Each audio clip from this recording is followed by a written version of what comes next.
Okay, we're live. We're very excited this afternoon to have Mike Nappa with us today. Mike has got a very interesting story. He's done a lot of different things in media. He's written a recent book on the grieving soul.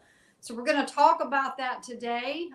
He's lost his wife, and he's walked through that grief somewhat fairly recently. So, Mike, welcome. We're excited to have you. Thank you. Thanks for having me on the show. So, how did you get started? You have an eclectic background. So how did all that come about? Because you've done some very interesting things. Oh, well, that's kind of fun. I started out as a youth pastor at a church in Southern California, a large church there. And while I was there, I started writing for some church ministry magazines and branched out a little bit into church ministry resources. Thought I was going to be a youth pastor my entire life, but ended up transitioning into Christian publishing with a church resources publisher. I worked as an editor there for a while. And then in 1995, my wife and I started Nappa Communications Incorporated, which was our literary agency, and began doing more broad things. So I've written just about anything you could think of, anything that I could think of. I've written theology and fiction and suspense stories and children's stories and Veggie Tales, comics and Bible stories. And, if I could think of it, I wrote it. And then in the last few years, of course, I've been writing about grief and kind of the idea that God is present and near, and that's more important than deepening sorrow. So your wife Amy passed away, and she was ill, correctly? So, correct? Yes. In 2015, August 2015, I was working on a suspense novel, the second in a series of 3 novels. And we decided that to celebrate the finishing of the second novel, we were going to go to Disneyland. So we were scheduled to go to Disneyland on August 13th. It was a Friday in 2015. And I finished the book about a week before that, and we were getting all packed up and ready to go. And my wife had this strange cough. And so I told her, I said, I think you need an antibiotic. So I want you to go to the doctor before we leave, because I don't want you to throw up all over me if we're on a roller coaster or something. Because I was the sensitive husband, right? Right. So soft. Right. So she went to the doctor on the day before we were going to leave. And she went before work, and she went in there and she's chatting to the doctor, and they're like, well, we need to do some more tests. Let's go ahead and do an ultrasound while you're here and see what's in your lungs. And she was talking to the ultrasound technician. She said, look, I need to get this antibiotic today because I'm going to Disneyland tomorrow. And so we need to make sure we get this done today. And she's like, oh, don't worry. We'll get it for you. And, if there's anything serious, I wouldn't even let you go from the office. So it shouldn't be any problem. And then about 5-10 minutes later, the ultrasound technician said, I don't know how to tell you this, but I can't let you leave the office yet. Wow. And we found out then that she had cancer, and it had spread all through her abdomen, which was causing liquid to form, and that was what was causing her lungs Oh, goodness gracious. And this is the personality of my wife. She didn't cry when they told her she had cancer. She cried when I told her we had to cancel the trip to Disneyland, because she was a huge Disney fan, and we'd been planning the trip for a long time. But the next 13 months, she went through all the things you're supposed to do, chemotherapy and all that stuff, and it just wasn't enough. And then she passed away in September of 2016. I'm so sorry. Thank you.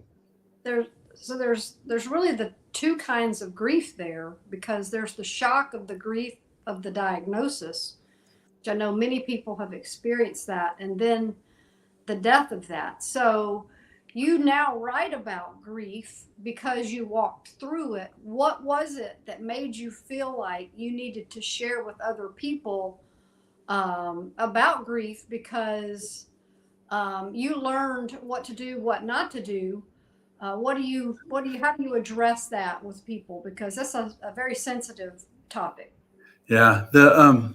So first of all, I don't think that I know that I've written about grief. I wouldn't say that I learned what to do and what not to do. I don't think there's a strict standard for that. After Amy passed away, the hospice that we used had a grief support group, a 5-week group, and they really encouraged surviving spouses and loved ones to go to this grief support group. And so I went to this group, and I remember I was sitting there, and we're all sitting there, and we all have tragic stories to tell because we've all are fresh off the loss of a loved one. And I'm sitting there listening to one tragic story after another tragic story after another tragic story, and I'm praying, and I said, Lord, you know what? Somebody needs to do something to help these people, to help people like me. And I felt the Lord speak to my heart, and I felt as though He said, "You're somebody." And I was like, I pretty much laughed at him and moved on with my life. I didn't do much that entire first year after Amy died. I stopped writing. I didn't work. It was hard to leave my house even. And, but I don't typically journal, but I had to express some things that I was feeling. And so I went on Facebook and I said to my friends, look, I'm really struggling, and what I really want to do is I want you to send me any scriptures that you turn to when you are facing a difficult time, because I'm going to put each one on a 3x5 card, and I'm going to read each one. I'm going to read one a day for the next 100 days. That's what I'm going to do. And so they did. They sent me their scriptures, and Amy had left me some scriptures in her journal, and of course I had some of my own favorites, and I printed them all out, and I glued them onto 3x5 cards. In fact, I even still have the 3x5 cards. And I started reading one card a day, every day. And I would read it several times a day. I'd read it first thing when I got up in the morning. I'd read it when I started crying in the middle of the morning. I'd read it at lunch. I'd read it in the afternoon. I'd read it at night. I'd read it anytime I felt like I needed something.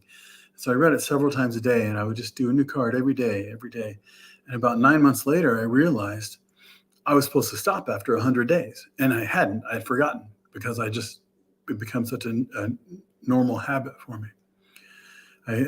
During that time, during that first year after Amy passed away, I also started writing some prayers and journaling some thoughts in response to the scriptures that I was reading every day, just as a way to express myself to God.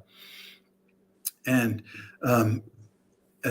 near the end of that year, I was talking with someone else who had lost a loved one, and just the tragedy of it struck me. And I said to the Lord, somebody needs to do something about this. Somebody needs to help people like this. And I heard the Lord say almost immediately, "You're somebody." Yeah. So finally, I took those scriptures, and I took those journal things that I've been writing, and I organized them, and I curated them, and I made them into a manuscript that I thought would be a helpful book. And I looked at it, and this was now the end of 2017. And I looked at it, and I thought, I think this will help people. I'm just not ready to do anything with this. I don't want to deal with all the publishing business of this. Yeah. So I put it into my files, and I actually forgot about it for 5 years. Oh, that's a long time. I know, right? And then last year, I had another friend who passed away, Neil, and I was watching his wife and his daughters just grieve. And I was praying about it. And I said, Lord, you think I would learn, Beth, right? You think I would learn. But I said, Lord, somebody needs to do something to help these people. And I bet I know what you heard. You're somebody. That's exactly what I heard. You're somebody. So I finally went back and I pulled it out of mothballs, I guess, last year, and took it and began to send it out. And Zondervan Gift were generous enough to publish it this year.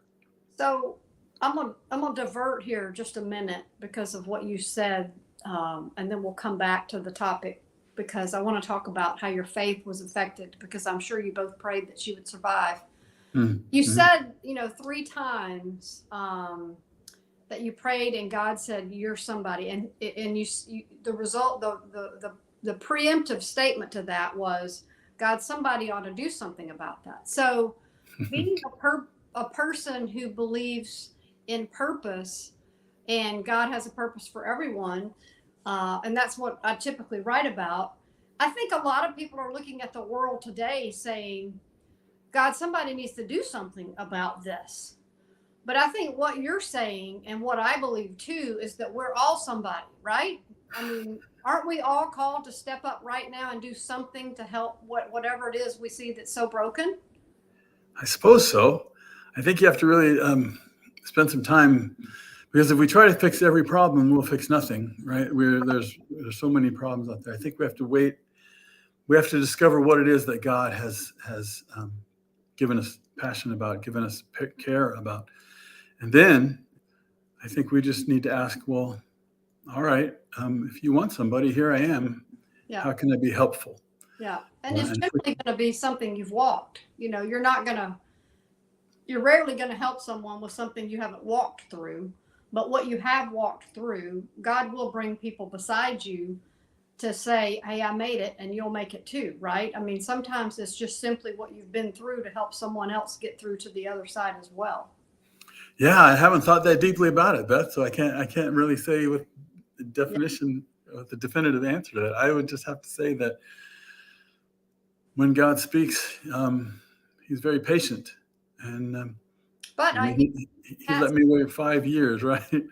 But you did listen, and you know, he did speak, and you did listen. And I think that's the key thing, is that, you know, we listen and he does speak. So let's go back to the faith part of grieving, because, you know, we all know someone who prayed for something that didn't happen.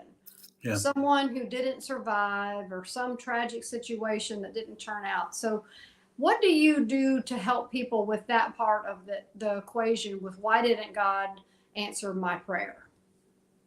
Yeah.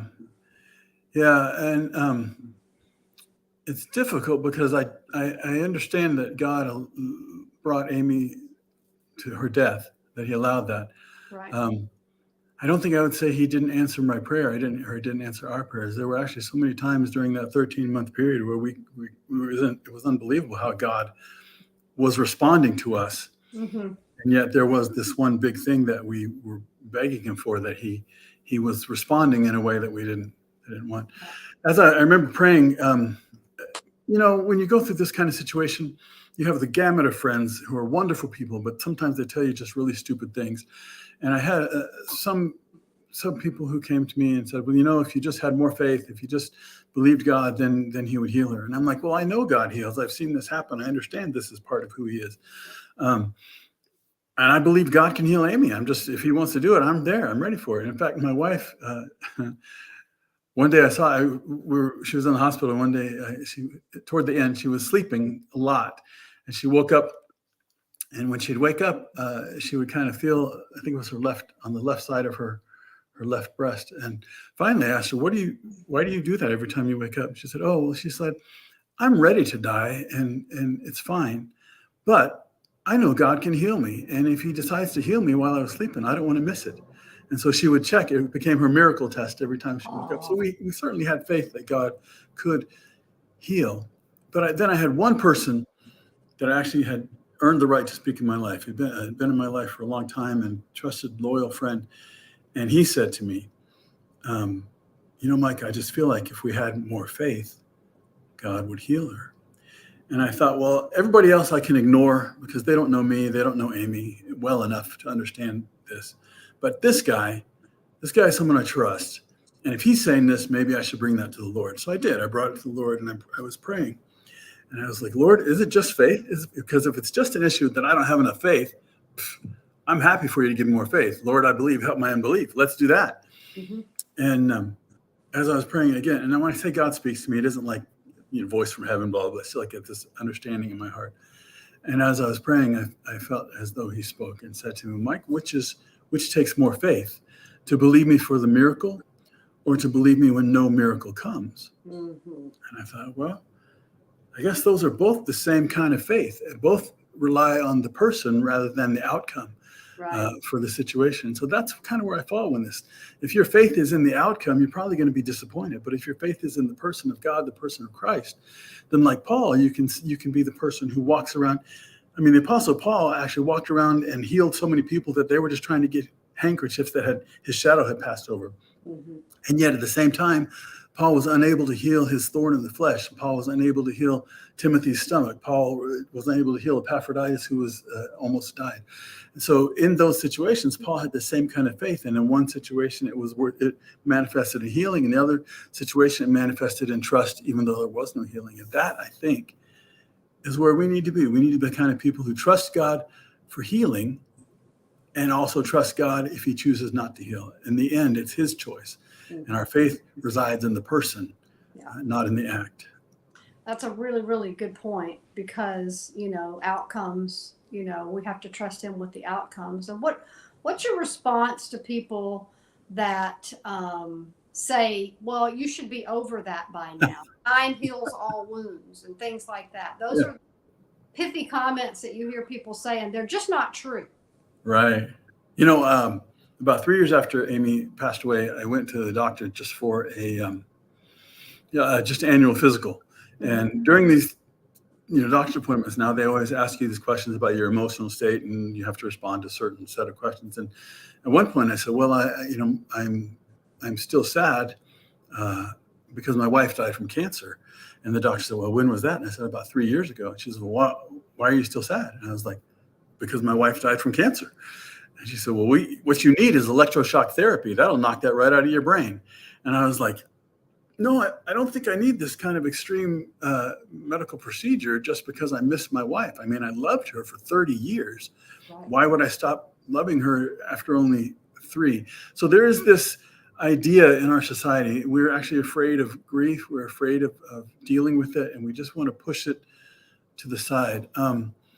But that's not the way grief works, and that's not what it's intended to. Grief actually has a positive aspect to your life. Grief, it's actually a beneficial thing.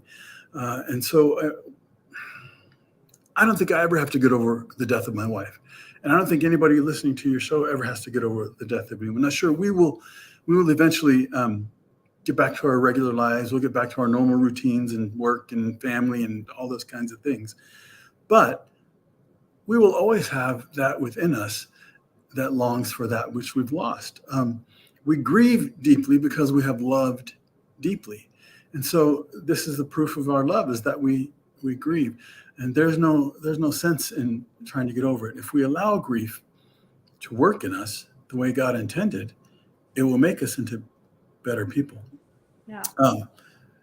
You have to stop me because I'll start talking and I'll tell Jonathan stories and not going. But I will say this: when you look at Scripture, the first time grief is mentioned in Scripture is in Genesis 6. God grieves that he created humankind because humankind is so wicked. So grief is attributed. So early into the creation too. I know, right? Yeah. So the first mention of grief is attributed to God the Father. We move into the New Testament and we see Christ on the night before his crucifixion in the Garden of Gethsemane.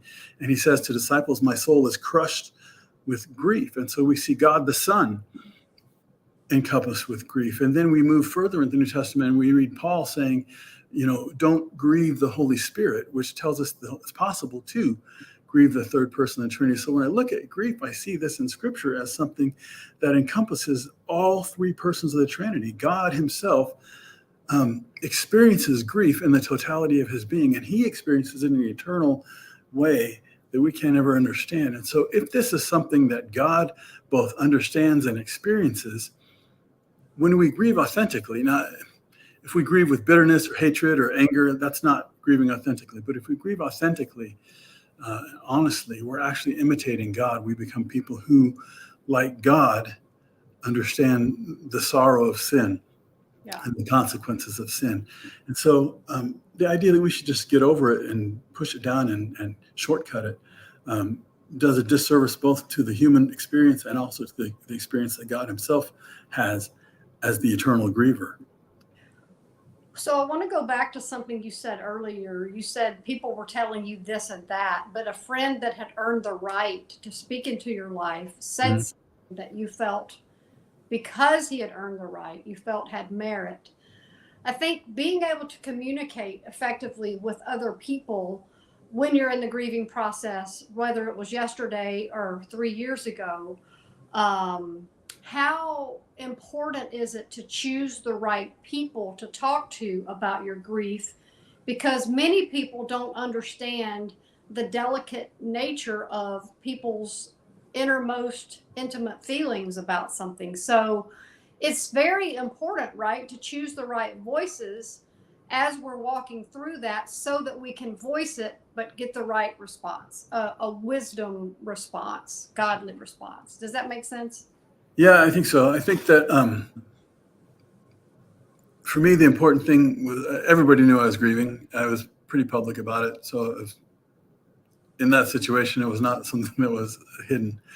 The important thing for me was making sure that I listened, that the people I listened to were not steering me the wrong way. In those moments of desperation, when you find no outlet for your grief and you find no solution to your situation, it is easy to listen to any voice that comes up with a potential hope, a potential possibility, potential. And we had people telling us, oh, you need to try this radical thing. We had one woman who said, oh, all you have to do is drink water for 21 days and fast, and then the cancer will go away. And another person, we need to get you in this really radical cancer therapy test that, it may leave you crippled, but it could probably save your life. We're like, we really don't need to listen to those voices. Right. And so in these situations, for me at least, and I can speak only for myself, obviously I didn't lash out at anybody who told me anything. I certainly wanted to hear whatever anybody wanted to say, but the people that I listened to were the people who had earned the right to speak. And those are the people who have been in your life long enough that you trust them, long enough that they know you and they understand you. And you know what? They don't really want to fix you. Mm-hmm. They just want to help you. And there's a difference. A lot of people want to fix you.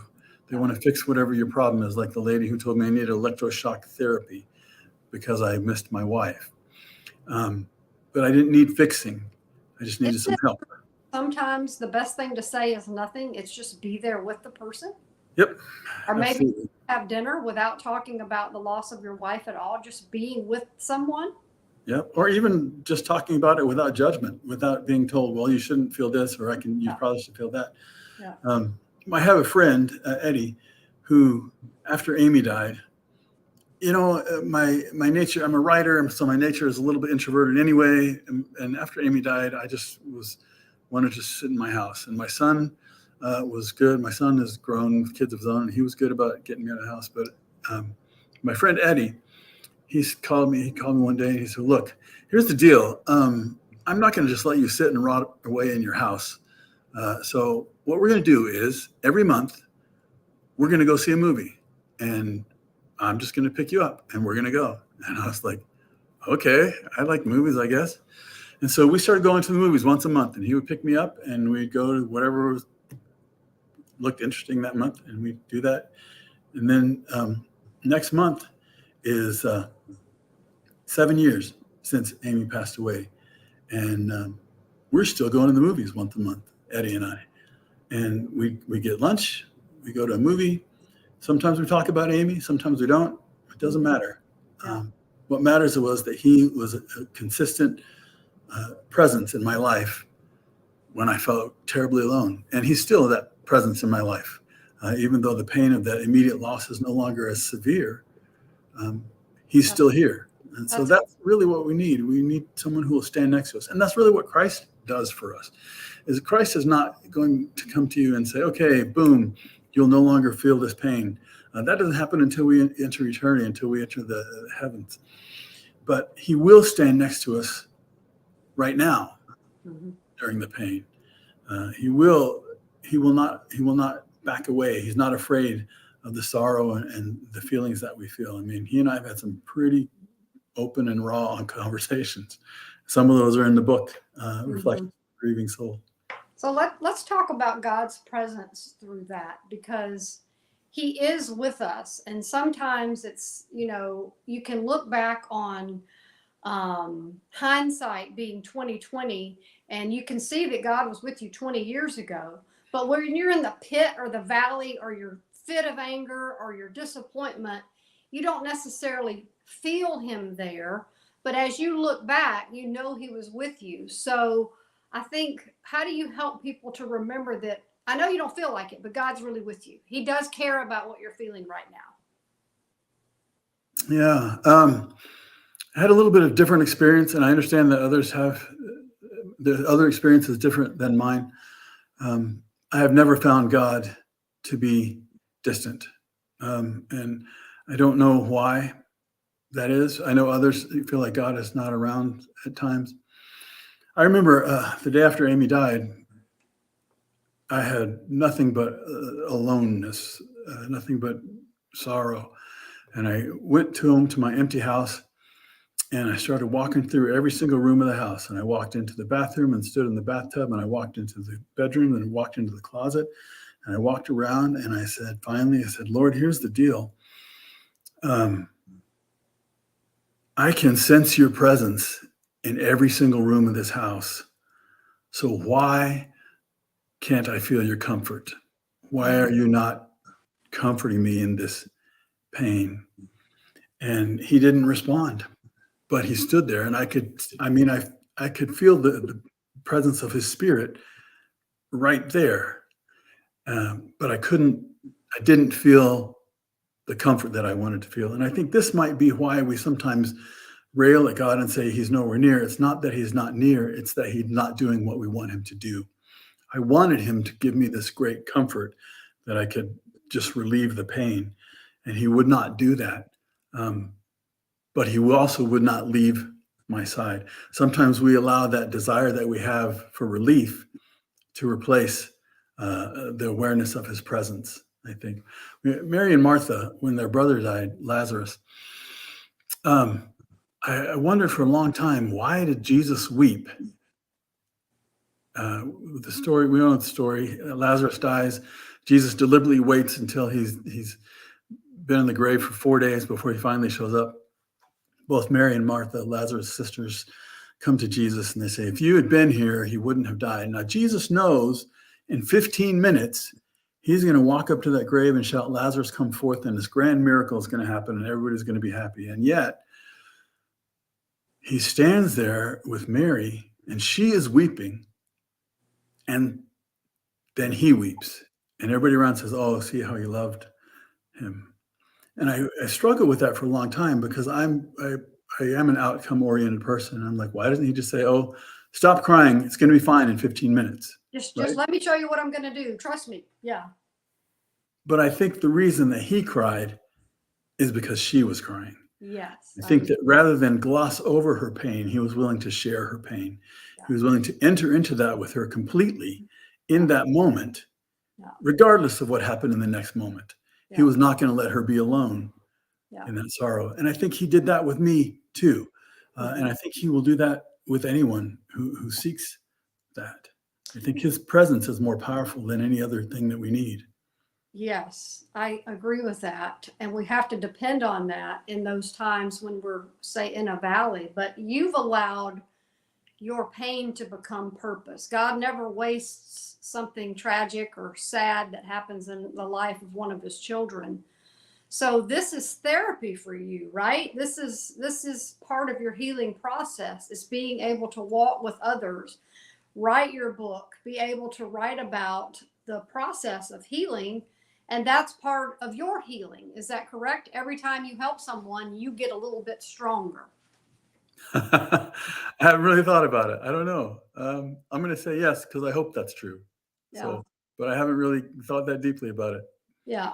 I would say, you're using your pain. God's using your pain. So being able to just really draw back on the Jesus and the Lazarus thing, I think, and just that presence is so important. So if people are wrestling with, I want to ask one last question before we talk about your book. Okay. I think sometimes grief hides in your body and in your mind. And you may be angry and you don't know why, or you may be depressed and you don't know why. What happens with unresolved grief?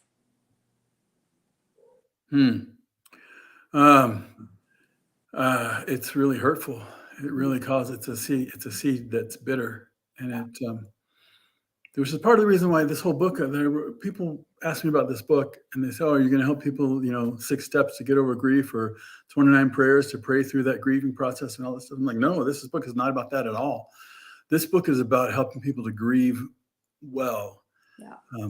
Because you're right. If you short circuit grief, if you push it down, if you hide it, if you shame it, any of that kind of thing, it becomes something that shows itself regardless of whether you want it to, and it will show itself in ways that are not healthy. It will show itself in anger towards yourself or toward others, and guilt and blame. It'll show itself in hurt and bitterness and things like this. And those seeds, once planted in the heart, they grow. They grow like weeds, and they grow over time. And if you allow that kind of grief to fester as bitterness and guilt for years, the thing that has become inside your soul is really hampering you and hurting you. If you will allow yourself to grieve openly, to grieve authentically, and to grieve well, then you can bring that all entirely to Jesus and just say, here, this is what I'm feeling. This is where the problem is. And this is your situation to deal with. And that actually brings healing. And that plants inside you seeds of gratefulness. It plants inside you seeds of peace and grace. And when those things grow, they help you to become actually a better person, a more satisfied person, and someone who can. So it's being honest with God first, because you have to. I mean, he knows anyway. So we just pour our hearts out towards him. And then, I like to say, put it all on the table and then start picking up the pieces and putting the puzzle together, where he can then help reassemble your attitudes and your perspectives so that you can grow through it and you can honestly walk through it. So I think that's what you. Yeah. My wife used to tell me when she was dying, she would say to me, Mike, if you're going to get through this, you have to go through it. She's like, so don't waste time trying to get to the end. Instead, spend your focus going through it. Yeah. I don't think she realized it would be a lifelong thing, but that's true, though. If we can go through it, we will get through it. Yeah. But if we can't go through it. Yeah. Yeah. And so if people order your book, what can they expect? Well, it is, there are 100 scriptures that I found helpful during that time when I was reading a card every day. Promises and pains and things that scripture teaches and shows us about the real life experience. And then there are 40 of my own reflections, prayers mostly that I prayed to God and articulated on paper.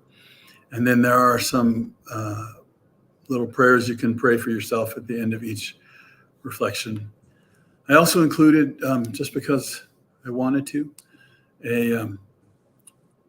when Amy was dying, I wrote a letter to her, and I had intended to read it to her before she died, and I kept postponing it, and then she slipped into a coma during that last week of her life, and I realized I didn't have time, and so I read it to her while she was in the coma. I don't think she heard it, but it was things that she already knew anyway. But I included that in there, just kind of, I felt like it was helpful for me to say those things to her, and maybe it would be helpful if people thought about what they wanted to say to others. Yeah. So to get the book, you go to Nappa Land. Is that where you want to send people? You can go to thegrievingsoul.com. Thegrievingsoul.com, and we'll put that in the comments. Yeah, thegrievingsoul.com. And it's a great gift book, because if you know someone who's grieving and you don't know what to say, then you can say it through someone who's really experienced in that topic. And I find that to be helpful. When, give a gift of something that someone has really poured their heart and soul into, because I might not know what to say, but you do. So that's very comforting to someone when they need something to give or share with someone. So.